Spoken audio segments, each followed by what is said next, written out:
खोट्या केसेसने खूप लोक परेशान असतात, परंतु त्यांना डील कसे करायचे हे माहिती नसतं. एखादा व्यक्ती तुमच्या विरुद्ध खोटी केस करतो तेव्हा त्याला कशा प्रकारे डील करायला पाहिजे किंवा जाणून बुजून त्याने तुम्हाला एखाद्या मॅटरमध्ये इन्व्हॉल्व केले असेल, तुमचे नाव एखाद्या केसमध्ये घातले असेल कोणत्याही घटनेसंबंधात, तर कसे डील करायला पाहिजे.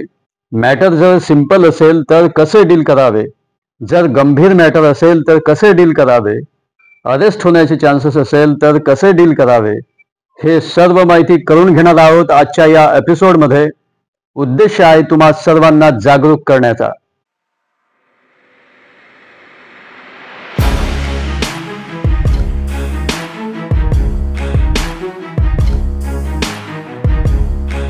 नमस्कार, मी advocate Rakesh Sontakke, justice for all मध्ये तुम्हा सर्वांचं स्वागत आहे. आज ही कॉमन समस्या आहे. कोणीही व्यक्ती तुमच्या विरुद्ध खोटी कंप्लेंट का करेल? कोणते तरी रिझन असतेच. तुमचा कोणता वाद असतो त्या व्यक्तीसोबत ज्याने तुमची खोटी कंप्लेंट केली असेल. आता ती तक्रार मग पुढे FIR चे रूप घेते किंवा फक्त तक्रारच असते.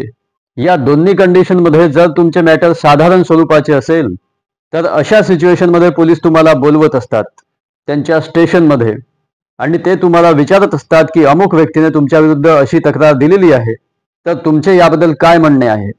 तर सिंपल मॅटरमध्ये तुम्ही पोलिसांकडे न घाबरता जायला पाहिजे आणि तिथे जाऊन तुम्ही सांगायला पाहिजे त्यांना की या व्यक्तीने माझ्या विरुद्ध कंप्लेंट का केली आहे. ते रिझन तुम्ही त्यांना सांगायचं आहे की साहेब, या संबंधात वाद सुरू होता. फॉर एक्झाम्पल, कोण्या जमिनी संबंधामध्ये वाद सुरू असेल तुमच्यात आणि त्यामुळे आमच्यावरती प्रेशर बनवण्याकरिता हा खोटा मामला आमच्यावरती दाखल करतो आहे. ज्या दिवशीची घटना हा सांगतो आहे त्या दिवशी तर मी अमुक ठिकाणी होतो. तुम्हाला आवश्यकता असेल तर तुम्ही कॉल ट्रेस करून डिटेल्स घेऊ शकता. ज्या लोकांसोबत मी होतो त्या लोकांना ॲज अ विटनेस मी तुमच्या पुढे हजर करू शकतो. त्यांना बोलवू शकतो, तुम्ही त्यांचे बयान घेऊ शकता. आणि याशिवाय तुमच्याकडे आणखी काही प्रूफ असेल तर तुम्ही ते सुद्धा पोलिसांना दाखवू शकता, देऊ शकता. परंतु तुमच्या विरुद्ध जर गंभीर स्वरूपाचे प्रकरण दाखल करण्यात आले असेल, म्हणजे कॉग्निझेबल ऑफेन्सचे प्रकरण असेल, तर त्यामध्ये तुम्हाला 7 वर्षापर्यंत पनिशमेंट होऊ शकते असे मॅटर असेल, असा ऑफेन्स असेल, तर यामध्ये सुप्रीम कोर्टाचे म्हणणे आहे तर सेक्शन 35(3) BNSSचा नोटीस पाठवून तुम्ही त्या व्यक्तीला कोर्टामध्ये हजर करू शकता. तर अशा वेळी पोलीस काय करते, तर पोलीस स्टेशनमधूनच तुम्हाला जमानत मिळू शकते व त्यानंतर तुम्हाला कोर्टामध्ये समन्सवरती हजर व्हायचे असते. परंतु जे मॅटर्स यापेक्षाही गंभीर असतात त्यामध्ये सरळ पोलीस तुम्हाला अरेस्ट करू शकतात. तर मग आता अरेस्ट होण्याची भीती आहे. अशा सिच्युएशनमध्ये काय करावे, तर अशा सिच्युएशनमध्ये तुम्हाला आधी हे बघावे लागेल की नेमके मॅटर काय आहे. 7 वर्षापेक्षा जास्त पनिशमेंट असण्याचे मॅटर असेल आणि तुम्ही जर पोलीस स्टेशनला गेले तर पोलीस तुम्हाला सरळ अटक करतील. तर अशा कंडिशनमध्ये तुम्ही आपल्या घरातील सदस्यामार्फत एक ॲप्लिकेशन SP साहेबांकडे देऊ शकता की अमुक व्यक्तीने खोटी FIR आमच्या विरुद्ध दाखल केलेली आहे. ज्या वेळेची हा घटना सांगतो आहे त्यावेळी हा व्यक्ती तिथे हजर नव्हता व तो जिथे होता त्यात तुम्ही ते लिहिलं पाहिजे, ते नमूद केलं पाहिजे. जो व्यक्ती माझ्या या नातेवाईकांसोबत होता त्याचे बयान सुद्धा आम्ही देण्यास तयार आहोत. आमच्याकडे हे प्रूफ आहे. त्या प्रूफची कॉपी तुम्ही ॲप्लिकेशनला जोडायची. तर यामध्ये तुम्ही तुमचा डिफेन्स, तुमचा बचाव SP साहेबांपुढे त्या ॲप्लिकेशनमध्ये मांडायचा आहे. या मॅटरमध्ये अरेस्ट होण्याची भीती आहे. इन्व्हेस्टिगेशन ऑफिसर तुम्हाला अरेस्ट करू शकतात. तर या मॅटरमध्ये निष्पक्ष इन्व्हेस्टिगेशन व्हावी एवढेच आमचे निवेदन आहे, असं तुम्ही त्या ॲप्लिकेशनमध्ये लिहायचं. तर मुख्यतः तुम्ही तेच बोलायचं आहे जे सत्य आहे, जे तुम्ही लोकल पोलीस स्टेशनला जाऊन सुद्धा बोलले असता की आमचे यामध्ये कोणतेही इन्व्हॉल्वमेंट नाही, जाणून बुजून तो आम्हाला फसवत आहे. तर का फसवत आहे ते तुम्ही रिझन त्या ॲप्लिकेशनमध्ये लिहायचे. जो वाद तुमच्यासोबत झाला होता त्याचा ती डिटेल सुद्धा तुम्ही त्यामध्ये नमूद करायची. आता हा झाला सेकंड ऑप्शन.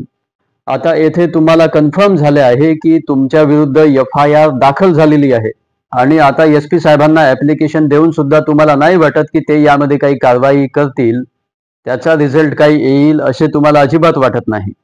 तर मग अशा सिच्युएशनमध्ये पुढे काय करावे, तेव्हा तुमच्याकडे एक ऑप्शन येतो, तो म्हणजे सेक्शन 482 BNSS मध्ये तुम्ही अँटिसिपेटरी बेल हायकोर्टामधून घेऊ शकता.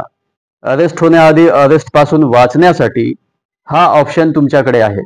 आणि तुम्हाला अँटिसिपेटरी बेल घेण्याचा अधिकार आहे आणि तुमच्याकडे अतिशय स्ट्रॉंग प्रूफ आहे. परंतु तुमच्याकडे अतिशय स्ट्रॉंग प्रूफ आहे की तुम्ही हा अपराध केलेला नाही.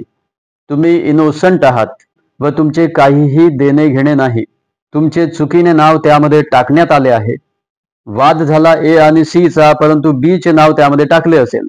म्हणजे जबरदस्तीने बी चे नाव त्यामध्ये टाकण्यात आले, म्हणजे तुमचे नाव त्यामध्ये टाकण्यात आले. या खोट्या प्रकरणामध्ये तुम्हाला इन्व्हॉल्व केलं गेलं. तुमच्याकडे पक्के प्रूफ आहे की ही घटना घडलीच नाही. जो आरोप आहे तुमच्यावरती तो खोटा आहे. तो सांगतोय घटना वर्धेची, परंतु त्यावेळी तुम्ही मात्र मुंबईला होता आणि तुम्ही मुंबईला असण्याचे तुमच्याकडे प्रूफ आहे. रेल्वेचे तिकीट असेल किंवा आणखी कोणते प्रूफ असेल तुमच्याकडे. ज्या हॉटेलमध्ये तुम्ही गेलात त्या हॉटेलमध्ये सीसीटीव्ही फुटेज असेल. या व्यतिरिक्त ज्यांना तुम्ही भेटला ते सुद्धा ॲज अ विटनेस तुमच्या सोबत आहेत.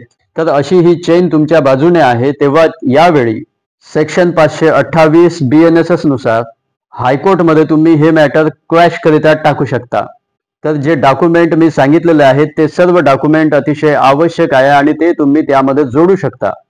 व जे इतर विटनेसेस आहेत त्यांचे एफिडेव्हिट तुम्ही त्या ॲप्लिकेशनला लावू शकता. परंतु भलेही तुमची FIR क्वॅश नाही जरी झाली तरी तुम्हाला अँटिसिपेटरी बेल ही हायकोर्टामधून सुद्धा मिळू शकते आणि हायकोर्ट तुम्हाला योग्य तो रिलीफ नक्की देतं व तुम्हाला अरेस्ट करण्यात येऊ नये असे डिरेक्शन्स ते देऊ शकतात. तर असे ऑप्शन तुमच्याकरिता उपलब्ध आहेत. तुम्ही याचा उपयोग करू शकता.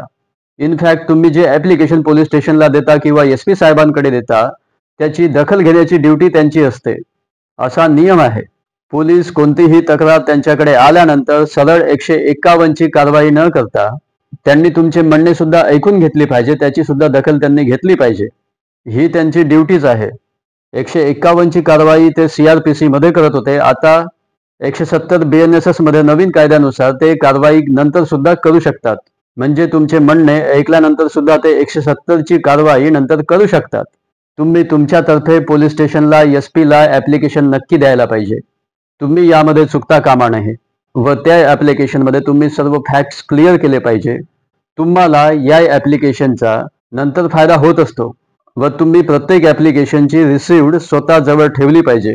तेव्हा जस्टिस फॉर ऑल मध्ये आज इतकंच. Thank you so much.